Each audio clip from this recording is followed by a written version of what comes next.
de médecins, d'hommes de santé, de femmes de santé. C'est bien vu. Et en plus, il y a des combats là, comme Dr Frachon qui a travaillé sur le Mediator, qui combat, qui a des causes. Donc voilà, c'est vraiment, on a des métiers qui sont bien vus, bien cotés. Nous, on a des choses. On connaît Tobias, voilà, des choses comme ça. Enfin, c'est caricatural, mais c'est pas si loin en fait quand on parle à des gens à l'extérieur de notre monde. Voilà, c'est ça, c'est ça. Voilà, des gars à cagoule. Alors dans les open space, c'est super pratique parce que comme ça, on n'entend pas trop le bruit. On est vu comme ça. Ou alors c'est quand on rentre le week-end dans la famille. Mémé René qui comprend pas l'informatique, on doit réparer les imprimantes, voilà, c'est très valorisant, c'est utile.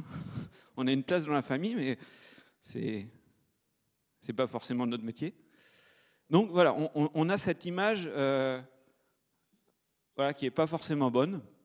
Et on va parler aussi du monde aussi. J'ai mis développeuse et j'avais initialement mis développeur. Il y a aussi, il faut se poser la question, pourquoi on n'a pas cette parité aussi dans ce monde-là. C'est parce que initialement aussi, il y avait beaucoup de développeuses et il y en a eu moins. Et on va voir que le métier de développeur et notre sens dans la société n'a pas forcément aidé à faire venir des gens dans ce monde. La réalité, c'est un peu ça. C'est des armées de développeurs dans des open space, excusez-moi, qui pissent du code. Voilà, c'est bon. C'est beaucoup de développeurs, quand on parle sur ça, voilà, on passe ce sens. Alors oui, effectivement, on va pouvoir faire des solutions. On va travailler sur des solutions qui aident les gens. On va faire des solutions de covoiturage. Mais une grosse partie des développeurs, c'est pas sur ça qu'ils travaillent. C'est pas ça que je veux faire. Là, sur GitHub, vous pouvez récupérer ça. C'est un projet qui vous permet sur iOS de récupérer toutes vos données, les données que vous avez vues, eues. Et donc, on peut traquer l'utilisateur très loin. Donc ça, c'est quelque chose aussi qui est dérangeant. On participe à traquer l'utilisateur. On participe à ça. Alors, si vous avez lu un peu de science-fiction, si vous avez eu des films de science-fiction, ce qu'on voit apparaître sur le machine learning, sur les robots, c'est proche, on n'y est pas, mais c'est proche de ce qu'on pourrait voir là. C'est pas qu'un blockbuster. Et il y a des messages. Alors Elon Musk, on peut aussi critiquer sur ses actions, mais il a vraiment levé dernièrement un message sur l'intelligence artificielle et les dangers, et surtout les dangers dans la guerre. Et là, on revient à ça. Donc, voilà, c'est pas juste un geek qui commence à se dire que Terminator, c'est bientôt. Donc, voilà, on a un impact réel et on fait des choses qui sont dans ça. C'est pas les décideurs qui décident voilà, de faire des mauvaises choses. Nous, on est dans la machine. Donc, il faut qu'on repense notre temps, en fait, le temps qu'on passe. Et c'est vrai que quand on passe du temps à benchmarker des frameworks JS, on se rend pas, voilà, on travaille pas sur la société. On continue, c'est une course à l'armement. C'est-à-dire que effectivement, il faut des langages nouveaux, mais je suis toujours un peu critique sur cette course au langage, alors qu'on pourrait garder peut-être certains langages qui ont leurs limites, mais réfléchir à d'autres choses. Donc, on va réfléchir dans toute la semaine qu'on passe à ce qu'on va faire. Je vais vous proposer une semaine en fait, du développeur. Alors effectivement, vous allez me dire, hein, mais qu'est-ce qu'il nous raconte là? Nous, on a les bugs à corriger, on a le sprint meeting le matin, voilà, on a des exigences, on n'a que 7 heures dans la journée, on ne va pas commencer à faire du green, c'est parce qu'on nous demande, déjà on n'arrive pas à faire les features, donc faire du green c'est un peu illusoire, mais il faut déjà être sensibilisé sur ça et commencer à intégrer. Et l'impact d'un logiciel, en fait, il va être pas que green. Et le développement durable, c'est souvent caricaturé. Il y a 3 piliers. Il y a l'environnement, bien sûr, je fais attention à l'environnement, mais il y a le social. Et donc, on va essayer d'avoir un truc vivable. On a l'économie aussi pour qu'il soit équitable, viable. Et souvent, effectivement, le monde du logiciel est beaucoup sur l'économie. C'est-à-dire qu'on doit sortir un logiciel très vite, on doit faire de l'argent avec, et uniquement ça. Donc, nous, on va essayer de se recentrer un peu vers le durable. Et ça, c'est vraiment important. Et c'est vrai qu'on a commencé Green Spector, souvent on nous disait « Ah, vous votez les Verts, vous êtes Greenpeace ». C'est pas que ça. On n'est pas que des gens qui sont dans les arbres et puis on nous jette des cacahuètes. Non, c'est vraiment important de voir ça.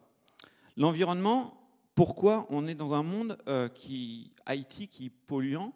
Là, je vous ai mis un cycle de vie de fabrication d'un téléphone. Et on voit la production, c'est-à-dire que quand je vais extraire des matières premières, quand je vais utiliser l'énergie pour fabriquer mon téléphone, c'est là où est l'impact. Ce n'est pas forcément l'usage. Alors quand on va voir les data centers, c'est un peu différent parce que le data center utilise beaucoup d'énergie, donc là, l'impact, il est aussi beaucoup dans l'usage. Mais c'est-à-dire qu'une fois que j'ai acheté mon téléphone, quand je sors de la Fnac, l'impact, il est créé.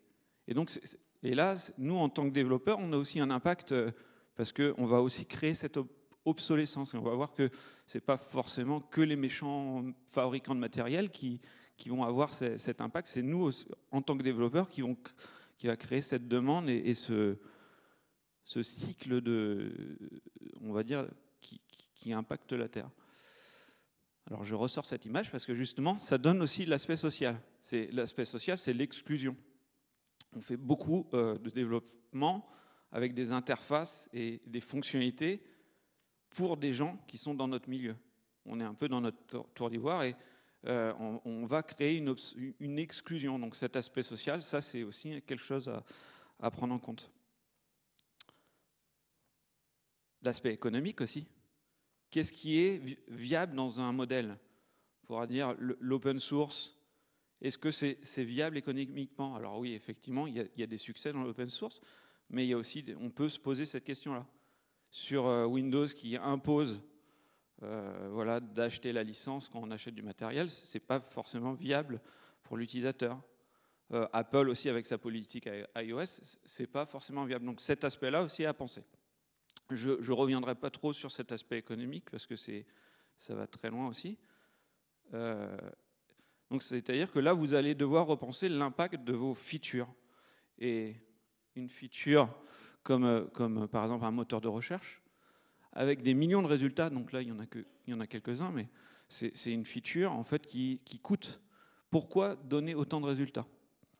Et il y a eu des études de Microsoft qui ont montré qu'en réduisant le nombre de résultats à 20, les 20 meilleurs résultats, on réduisait côté data center de 80% l'énergie. Donc là, on répond à un besoin qui n'est pas forcément... moi, j'ai besoin de 80% des personnes restent sur la première page. Si vous voulez cacher un corps, vous le mettez sur la deuxième page de Google. Voilà, donc il y a peu de personnes qui vont sur ces pages-là. Alors, je fais des blagues de merde, hein, vous n'êtes pas obligé de rigoler. Donc voilà, c'est ça, on va réfléchir aux fonctionnalités, parce que les fonctionnalités, chaque choix technique et chaque choix design va avoir un impact. Donc, une fois qu'on a réfléchi à ça, à ce qu'on va faire, aux impacts qu'on a, on va aussi passer en mode slow connection. C'est-à-dire que c'est pareil, on est un peu dans notre tour d'ivoire, on a le dernier PC avec 32 Go de mémoire, on a la connexion fibre, on a le dernier téléphone. Son logiciel, ça tourne très bien sur son PC. Ça, il n'y a aucun problème. On arrive à le faire. Par contre, quand on regarde les connexions dans le monde entier, on n'est pas tous au même niveau. Il y a des pays qui ont des connexions très lentes, et même dans les pays, il y a des disparités. C'est-à-dire que c'est illusoire de penser que même avec des politiques comme en France où la fibre sera partout, je ne sais pas quand, il y a un coût économique, il y a un coût environnemental. Donc il y aura toujours des pays qui n'ont pas la même vitesse de connexion. Et qu'est-ce qui va se passer? Votre solution qui fonctionne très bien sur votre PC, sur votre téléphone, au fin fond du Cantal, va peut-être pas fonctionner pareil. Dans des zones rurales en Afrique, c'est pareil. Donc voilà. Et c'est le cas de Facebook. Alors on peut critiquer Facebook sur l'aspect éthique peut-être, sur des choses comme React et avec les licences, mais sur ça, en fait, c'est l'aspect économique qui a drivé, c'est-à-dire que Facebook fonctionne très bien sur vos téléphones. Enfin, je mets des guillemets, c'est-à-dire que ça consomme beaucoup de batterie, mais ça fonctionne. Facebook voulait cibler le marché africain et avec des accès dans des zones en Afrique très compliquées aux data et à l'énergie, ils ne pouvaient pas. Donc ils ont fait Facebook Lite. Et nous, par exemple, on a mesuré toutes les datas CPU, énergie, et on a vu effectivement il y a des gains énormes. Après, on peut se poser la question pourquoi Facebook Lite pour certaines personnes et pas pour nous aussi, parce qu'on pourrait aussi moins solliciter nos batteries. Voilà, ça c'est une autre question.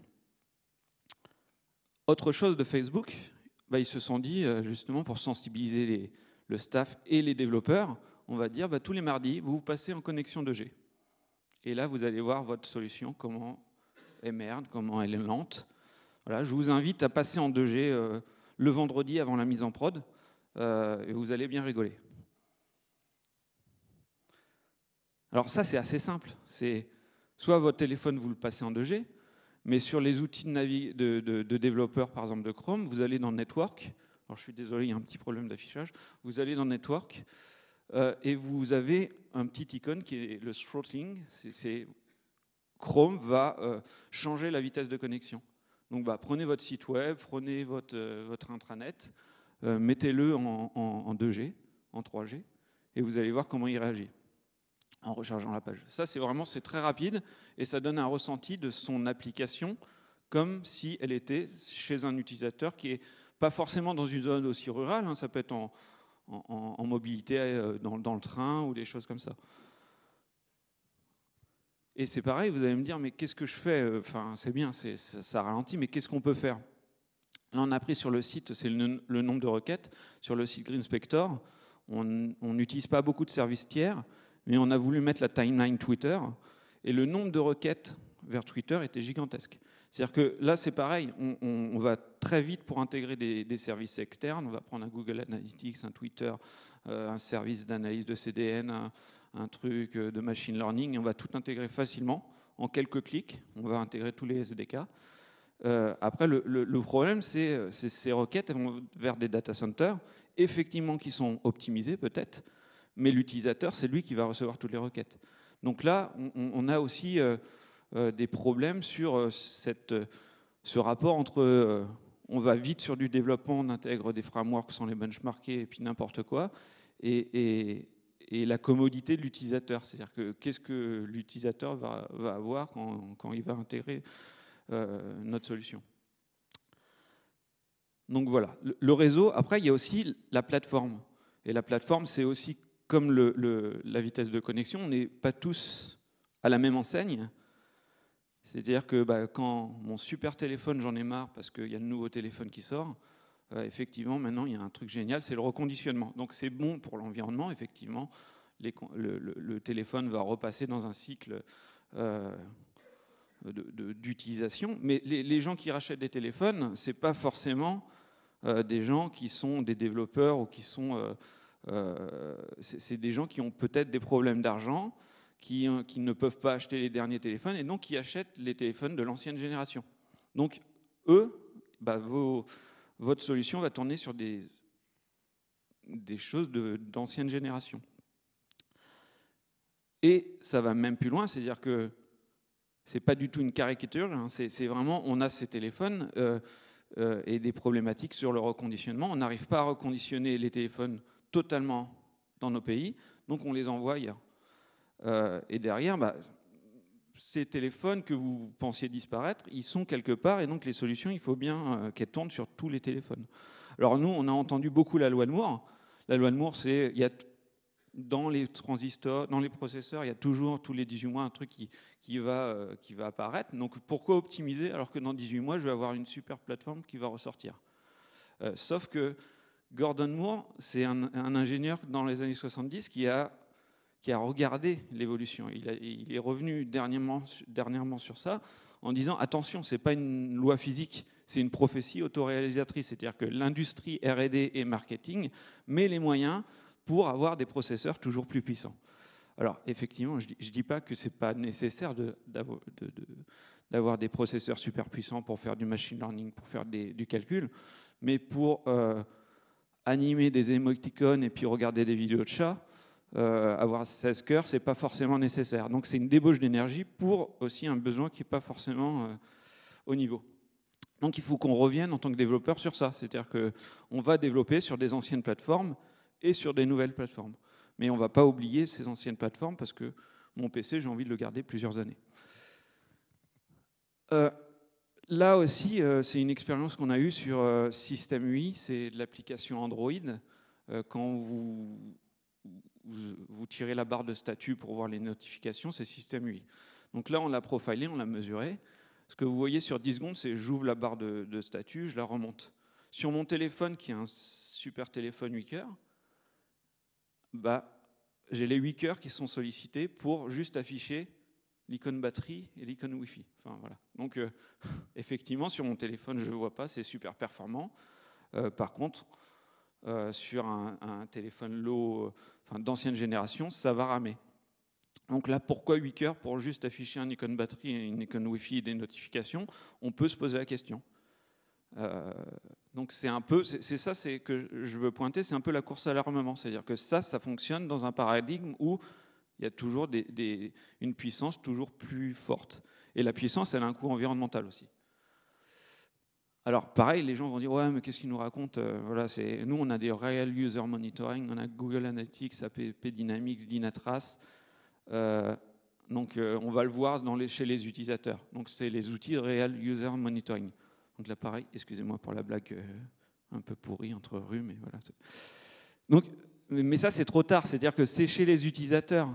On a déployé sur 100 000 utilisateurs et on voit qu'il y a des lenteurs quelque part au Mexique, quelque part en France, et on va essayer peut-être de le corriger. Mais c'est trop tard. Là, il y a un coût, en fait, et on ne va pas forcément le corriger. On va se dire, tant pis, on verra. Donc, il faut vraiment, en amont, essayer de le tester. Et là, pareil, j'ai pris Chrome, voilà, parce que je trouve que sur ce qu'ils ont intégré ça, c'est très bien. Et là, si vous allez dans la timeline et sur les outils de performance de Chrome, vous pouvez faire aussi du throttling de CPU. C'est-à-dire que vous pouvez changer la puissance de votre CPU et retester votre application. Donc là, pareil, vous allez voir le JS, il ne tourne pas pareil, tous les traitements sont différents. Et là, pareil, je vous invite le vendredi à passer en throttling CPU et 2G. Et puis on verra si votre solution est super efficiente. Alors là, je ressors ça, et c'est vrai, tester sur des devices de la famille, voilà. Essayez de switcher sur d'autres devices, et vous allez voir aussi le comportement. Parce qu'on a tendance, comme le test, à rester dans son environnement et à ne pas sortir. Et donc ça, c'est vraiment important. Alors le jeudi, on va essayer de perdre ses sens, parce que c'est pareil, on est aussi dans un monde où vous avez peut-être la chance d'être très bienvoyant, de bien entendre, mais en fait, il y a beaucoup d'utilisateurs qui ont des handicaps. Et effectivement, vous avez vu en entrant dans le cinéma, il y a une barre d'accès. Voilà. Est-ce que dans nos solutions, il y a des choses pour accéder, pour que les personnes qui ont des problèmes visuels, des problèmes d'audition, puissent comprendre nos solutions? Et là, un CAPTCHA, au début, ça s'est apparu au fur et à mesure dans les CAPTCHA.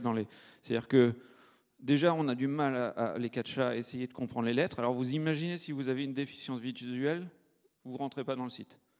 Donc il faut mettre des solutions comme voilà, écouter le code. Donc c'est tout bête, mais c'est utile. Et sur l'accessibilité, il y a énormément de bonnes pratiques comme ça qui sont bloquantes pour l'accès à nos solutions. Je vous invite à aller voir AccessiWeb, qui est un label d'accessibilité. Les sites gouvernementaux sont obligés d'avoir AccessiWeb, donc effectivement, c'est bien. Après, on se pose la question, pourquoi que les sites du gouvernement? Voilà. Il y a des bonnes pratiques sur mettre dans vos liens des noms alternatifs, enfin des choses, parce qu'il y a des outils derrière que les gens vont pouvoir utiliser pour lire votre site. Donc si votre architecture technique n'est pas compatible, le lecteur qui va lire le site ne va rien comprendre. À l'époque des frames, c'était fram, menu, voilà. C'est incompréhensible. Je vous invite à télécharger des lecteurs et le tester sur vos sites. C'est très intéressant. Pareil, et là, pas que pour les personnes avec des problématiques, c'est aussi n'importe qui. C'est-à-dire que des interfaces comme Office ou Word, pour ne pas faire de jaloux, alors là, il n'y a que quelques options, mais il y a énormément d'options. C'est-à-dire que les interfaces actuellement ne sont pas utilisables par le commun des mortels. Parce que c'est trop complexe, parce que voilà, il faut une notion d'éducation à l'informatique qui fait qu'on comprend tout. Donc là, il faut aussi travailler sur ça. Et dans les équipes, on voit de plus en plus d'ergonomes, des gens qui ont un métier sur l'ergonomie, sur l'accessibilité, et qui vont essayer de faire ça. Il faut qu'on arrête de faire des interfaces en tant que développeur. Et voilà, un petit sondage, et il y en a plusieurs, hein, on parle beaucoup de la fracture numérique, où la fracture numérique, on voit que tout le monde a une plateforme, alors même si elle n'est pas super, a toujours une connexion, et maintenant, c'est pas en ayant un PC et une connexion qu'on va accéder au numérique. Donc c'est la deuxième barre, là, les gens qui sont non internautes, en fait, pourquoi ils ne vont pas sur Internet? Parce que c'est trop complexe. Alors, il n'y a pas d'usage, et c'est trop complexe. Donc voilà, on crée cette fracture. Sur le social, c'est pas forcément je ne suis pas expert sur ça, mais je vous invite, il y a beaucoup de ressources sur l'accessibilité, sur la fracture numérique, sur l'exclusion du numérique, et c'est intéressant de se documenter sur ces choses. Et il y a des experts sur l'accessibilité, par exemple. Le vendredi, effectivement, avant de mettre en prod, ou de ne pas mettre en prod, on va mesurer la consommation d'énergie. Alors pourquoi? Parce que de plus en plus, maintenant, les applications, les sites web ou les systèmes, les utilisateurs voient l'impact. C'est-à-dire qu'avant, quand on était sur un desktop branché sur sa prise, on voyait que la lenteur. Maintenant, 60% des utilisateurs, des visiteurs web sont sur du mobile. Et ils commencent à voir qu'il y a des sites plus lourds, que ça prend beaucoup de data, qu'il y a des applications qui désinstallent parce qu'elles sont trop lourdes. Donc c'est visible et c'est pas bénéfique pour l'image de la marque, parce que sur le Play Store ou sur les commentaires, sur Twitter, on a des commentaires en disant c'est une application de merde, elle est lourde, voilà, je la désinstalle. Donc ça, c'est vraiment l'utilisateur, et vous, derrière aussi, vous en avez marre de recharger votre téléphone tout le temps. Donc ça, l'énergie devient de plus en plus important. Et pareil, sur l'accessibilité à l'énergie, l'énergie est une ressource aussi qui est coûteuse et qui aussi n'est pas systématique. C'est pas parce qu'on va mettre des éoliennes et des panneaux solaires que ça va résoudre le problème environnemental. Le panneau solaire, il y a un impact environnemental pour le construire. Donc il faut aussi utiliser moins d'énergie. Et si on regarde des études, par exemple, l'IT, les serveurs, les PC, tout l'IT consomme en équivalent CO2 3% des émissions mondiales, 3-4%. C'est autant que l'aviation civile. Donc c'est-à-dire qu'effectivement, on a besoin de réduire l'impact en production des matériels, mais aussi en usage. Sinon, on consommera plus que tous les avions. Et puis après, vous allez me dire, mais il nous fait chier avec tous les pays. Nous, notre cible, c'est l'Eurasie. Voilà. Et donc, ils ont des super devices et de l'énergie. Et puis, de toute façon, on aura toujours des plus grosses batteries. Les plus grosses batteries, ce n'est pas une solution. Ce n'est pas parce que je vais mettre un réservoir de 300 litres sur ma voiture que oui, je vais avoir plus d'autonomie. Mais en fait, mettre des batteries externes, avoir des plus grosses batteries, ça a un impact environnemental. La batterie, c'est vraiment coûteux côté environnemental, donc avoir des plus grosses batteries, c'est pas une solution. Alors après, effectivement, on peut toujours se dire, c'est une course au progrès, il y aura des batteries de nouvelles technologies qui sont plus efficaces. Et, voilà. Après, voilà, faut faire attention à ça. Et puis l'énergie, c'est pas que ça, c'est-à-dire que maintenant, les systèmes sont tellement complexes, vous avez du CPU, vous avez du GPU, vous avez de la 3G, la 4G, vous profilez votre système, ici c'est un flame graph de Netflix, donc est-ce que c'est efficient ou pas? On ne sait pas.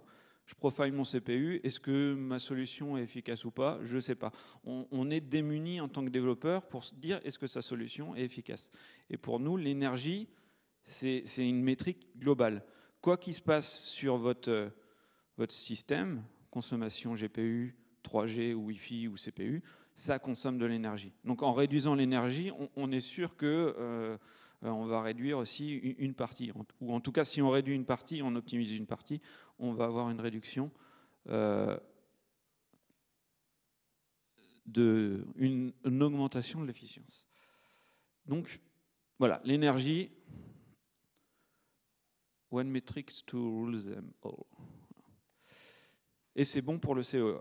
Alors, je vous indique, là, c'est une phrase aussi de Google qui explique comment leurs algorithmes vont crawler tous les sites pour les référencer. Et effectivement, ils mettent une petite phrase qui dit Googlebot est designé pour être un bon citoyen du web. C'est-à-dire qu'ils ne veulent pas trop solliciter vos serveurs, ils ne veulent pas que d'autres utilisateurs, quand ils vont sur votre site, ralentissent parce qu'eux, ils crawlent le web. Mais il y a un autre aspect, c'est l'aspect économique. C'est-à-dire que eux, si votre site est super lourd à crawler, qu'il utilise beaucoup d'énergie, c'est eux qui le payent. Donc c'est aussi une raison économique. Donc voilà, l'argument aussi d'optimiser l'énergie et l'efficience, et pas uniquement la performance, ça va aussi, il va y avoir d'autres arguments. Et c'est ça qui est bien aussi dans le développement durable, c'est que l'argument économique et l'argument green sont aussi très liés. Alors pour mesurer, on participe à une association qui s'appelle le Green Code Lab, où il y a plusieurs bénévoles et on travaille sur des outils. Alors Green Spector, on est une société, mais on contribue aussi à des projets comme WEA qui permet de mesurer la consommation des sites web. Donc vous allez sur webenergyarchive.com, vous mettez votre URL et vous aurez une petite étiquette qui vous indique la consommation électrique de votre site sur un PC pour l'utilisateur. Pareil, on contribue à un label qui s'appelle Green Code Label pour les sites web, pour aussi, et là, sans être labellisé, vous pouvez aussi aller voir les bonnes pratiques pour réduire l'impact de vos solutions. Donc voilà, vous avez mesuré l'énergie le samedi, vous pouvez dire, je vais aller porter la bonne parole. C'est-à-dire que je ne vais pas la laisser chez moi, dans mon entreprise, je vais contribuer à des projets et je vais essayer de me dire ce que j'ai appris, je vais le propager. Et c'est vrai que souvent on se dit oui, mais l'open source, il n'y a pas besoin, c'est green. Voilà, c'est ouvert, c'est optimisé.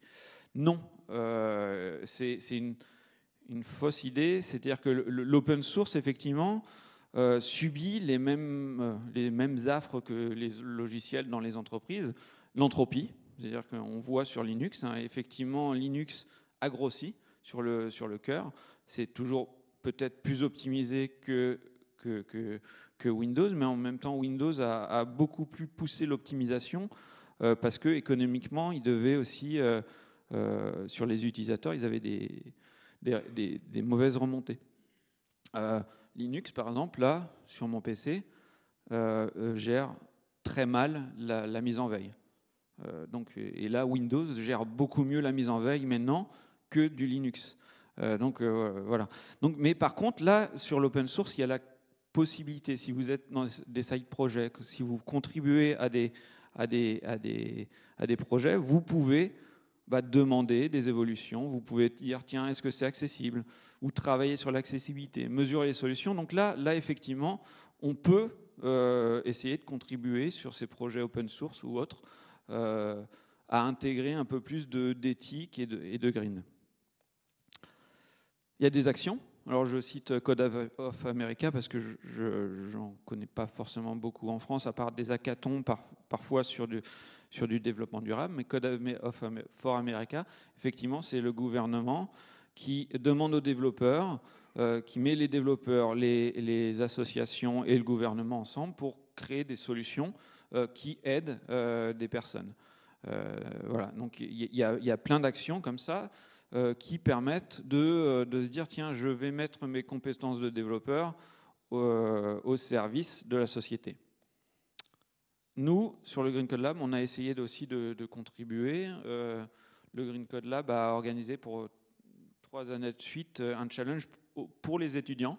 Donc il y avait 12 villes dans 5 pays, voilà, où pendant 48 heures, les étudiants avaient pour objectif d'optimiser une solution open source. Donc ça permet de sensibiliser aussi les développeurs, parce que je veux dire, les développeurs qui sont sortis des écoles, c'est foutu pour eux sur le green. Ils ont les mauvaises pratiques. Non, mais voilà. Mais c'est important de remettre cette notion d'éthique et de green chez les étudiants, parce que c'est vrai que on va dire, c'est aussi eux qui vont encore avoir plus de challenges. Et pareil, je parlais du barreau pour les avocats, pour les médecins, l'ordre des médecins. Enfin voilà, il y a un code d'éthique. Et est-ce qu'il y a un code d'éthique pour les développeurs? Est-ce que vous avez signé quelque chose quand vous êtes rentré ou vous êtes sorti de votre école? Non. C'est-à-dire que et donc ça veut dire qu'on peut tout faire. Vu qu'il n'y a pas de code d'éthique, on peut tout faire. Et ça sert à ça, les codes d'éthique. Donc le Computer Society et l'ACM ont travaillé sur un code d'éthique. Donc je vous invite aussi à aller voir. C'est vraiment un code d'éthique qu'ils essayent de pousser pour dire les gens qui sont dans l'IT et dans le développement, on peut signer un code d'éthique. Alors sans dire on va signer, mais c'est bien aussi d'avoir ça en tête qu'on n'a pas ce code d'éthique. Donc déjà de savoir qu'on n'a pas ce code d'éthique, on sait que il manque un truc. Donc il faut aller sur ça, il faut essayer de regarder déjà de se poser des questions. Pourquoi dans le code d'éthique ils ont mis telle bonne pratique, telle bonne pratique. Voilà. Ensuite, le dimanche, vous pouvez rentrer à la maison. Enfin, vous êtes peut-être rentré avant à la maison. Et parler un peu plus du métier de développeur. C'est-à-dire que là où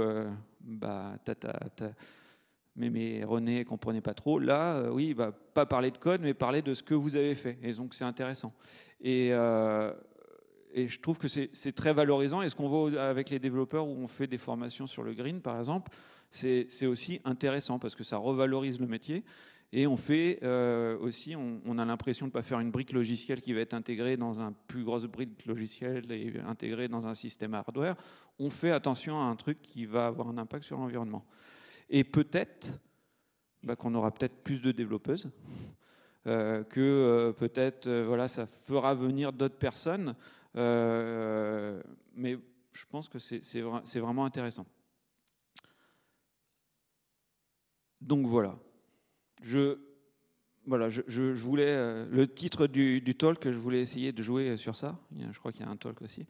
Je m'étais dit tiens, make the code great again, mais bon, il n'a jamais été great, le code. Voilà, ça n'a jamais eu ses lettres de noblesse. Donc non, on va faire du make the code great now. Green peut-être, mais effectivement make the code green, no, c'est plus très clair. Parce qu'il n'y a pas que le green, il y a aussi le social. Après, make the code no, bon, ça c'est un peu le chef de projet qui dit voilà, fais ton code no, c'est plus très utile. Donc voilà, j'ai pas fait ce truc, mais voilà, c'est aussi pour dire maintenant vous avez le power to make the earth great again. C'est-à-dire que vous pouvez agir et c'est important de savoir ça. Parce que quand on sait ça, on ne va pas faire aussi d'erreurs. Parce qu'on peut aussi avoir le pouvoir de casser des choses et de faire des choses mal. Donc j'espère que ça vous a sensibilisé sur des aspects et que vous en prenez que 5%, je pense que ça aura déjà un impact fort sur votre travail. Voilà. Merci.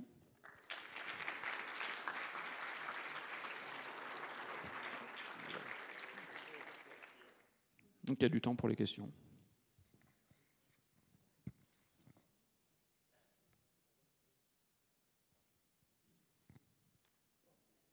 Non, pas de questions. Oui. Oui.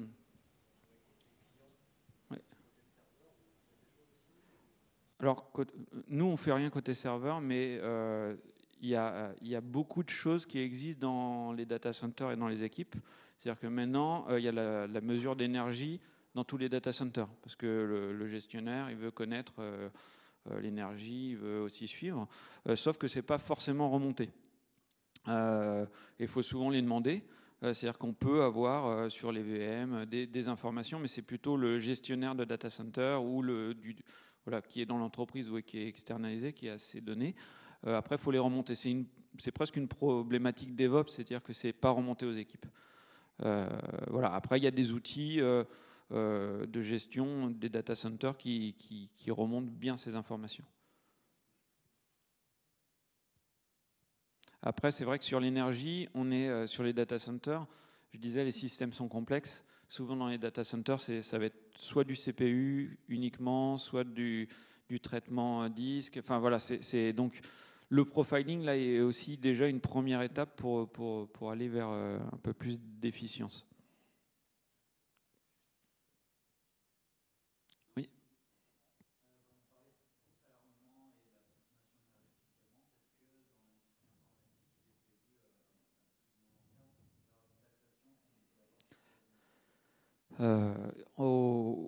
Par exemple, en Angleterre, oui, ils ont parlé de taxes carbone pour les serveurs. Donc c'est passé.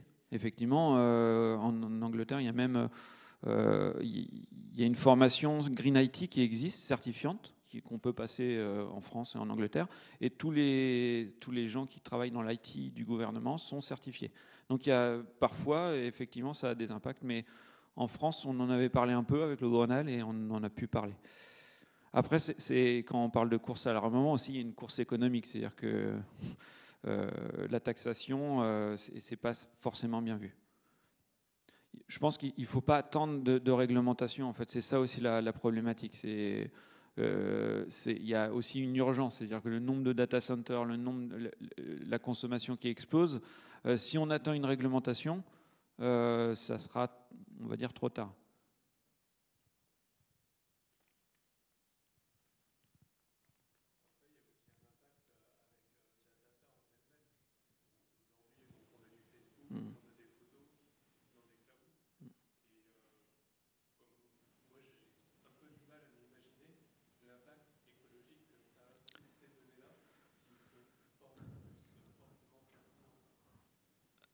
Oui, on a cette notion, ces études. Là, je parlais de 3-4%. En fait, c'était Gartner, il y a 4-5 ans, qui avait dit 2% des émissions de gaz à effet de serre.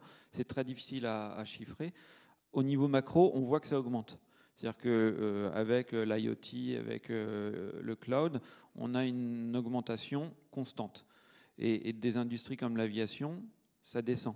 Donc on connaît la tendance globale qui ne va pas dans le bon sens. Et après, unitairement, dire le coût d'un service. Il y a eu des études, par exemple, faites par l'ADEME sur l'émission d'une pièce dans un mail d'un méga. C'était autant qu'une ampoule allumée pendant je ne sais plus combien de minutes. Donc après, ça peut être critiqué parce que c'est des études qui nécessitent plus de données, mais le coût unitaire de chaque action est non négligeable. Et donc le stockage d'une image, c'est complexe. Et on peut réfléchir aussi au stockage sur des CDN, donc des content delivery qui sont un peu partout. Pour accélérer nos sites, on a dit, plutôt que de mettre les images et les éléments statiques sur nos sites, on va utiliser des services tiers qui sont les CDN. Et donc nos images sont stockées un peu partout, au plus proche de l'utilisateur. Donc on peut charger la solution en 2 secondes, mais il y a un coût environnemental. Et c'est ça qui est important. C'est la performance peut aller vers le green, mais on peut avoir des solutions qui vont vers la performance, qui vont vers la performance, qui vont pas vers le green. Donc faut faire attention à la performance à tout prix, en fait.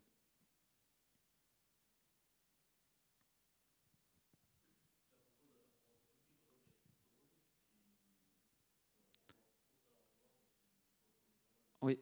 Et alors, ce qui est bien, c'est que contrairement aux autres solutions avant, on n'a jamais entendu parler de l'énergie. C'est-à-dire que les data centers, les services tiers, l'énergie est arrivée après. Parce que, par exemple, Greenpeace, effectivement, a fait des campagnes en disant, attention, les data centers Facebook sont alimentés avec du charbon, et donc il faut...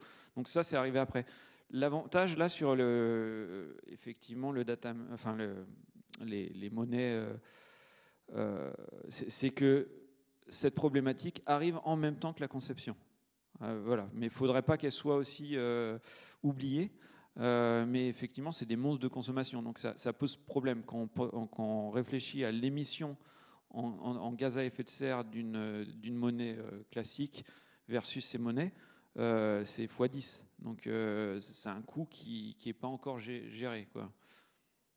Mais dans toutes les conceptions à ce niveau-là ou au niveau même de vos systèmes, c'est intéressant d'intégrer cette notion au niveau de la conception. Parce que souvent, ça arrive après. Alors que si ça avait été avant, peut-être on aurait trouvé des solutions. Ouais, merci.